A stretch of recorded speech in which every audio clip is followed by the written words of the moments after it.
Hello everyone, good morning. সকলকে জানাই রাখি পূর্ণিমার অনেক অনেক শুভেচ্ছা। সকাল সকাল স্নান করে রেডি হয়ে নিয়েছি। আগে ঘরের পুজোটা দিয়ে নেব, তারপর যাব মামার বাড়ি ভাইকে রাখি পরাতে। এবার ঘরের পুজোটা করে নিচ্ছি। আমার ঘরের জগন্নাথ বলরাম সুভদ্রাকে আমি ফুলের সাজে সাজিয়ে নিচ্ছি।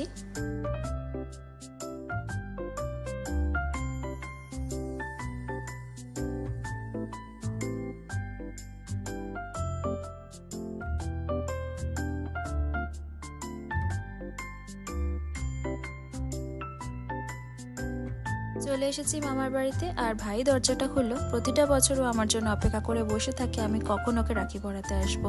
আর এখন যাচ্ছি ওপর ঘরেতে। ওপর ঘরে তো গোপাল আছে, তাই আগে গোপালকে রাখি পরাবো, তারপরে আমি আমার ভাইকে রাখি পরিয়ে নেব।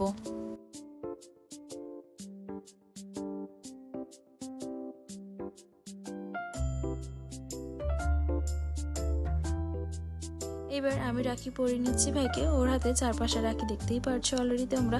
এগুলো পরিয়েছে আমার দিদা আর ওর দিদা, আর আমার বড় মামার মেয়ে মানে আমার বোন পরিয়েছে। এবার আমি পরাচ্ছি, আর এরপর ও পড়তে যাবে ওর মাসির বাড়ি বোনের কাছে।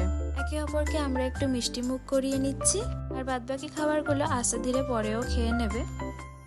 ওর জন্য যে শার্টটা নিয়েছিলাম সেটা ওকে এখন আমি দিয়ে দিলাম। তো শার্টটা পেয়ে ভীষণ খুশি হয়েছে, আর হ্যাঁ, আমাকেও 500 রুপিস দিয়েছে গিফট হিসাবে। মামার বাড়ি থেকে বাড়ি চলে এসেছি, আর মিমি এখন সন্তুকে রাখি পরিয়ে নিচ্ছে। এই মিমি হলো সেই মিমি যার হাতে কেক আমার ভীষণ পছন্দের। দুজনকে গিফট এক্সচেঞ্জ করা হয়ে গেছে। এবার আমি মিমিকে রাখি পরিয়ে নিচ্ছি। এবার মিমি আমার রাখি পরিয়ে নিচ্ছে। সন্ধ্যাবেলা চলে এসেছিল প্রিয়াঙ্কা দি আমাদের বাড়িতে। ও আমাকে রাখি পরাতে এসেছিল। প্রত্যেক বছর আমাকে রাখি পরায়, আমিও পরাই প্রিয়াঙ্কা দিকে। এবার ছোটুকে রাখি পরিয়ে নিচ্ছি। ছোটু আমার দেওর হয়, দেওর তো ভাই হয়, তাই জন্য রাখি পরিয়ে নিচ্ছি। আজকে ভিডিওটা এখানেই এন্ড করছি। আবার তোমাদের সাথে দেখা হবে নতুন একটা ব্লগে। Tata everyone.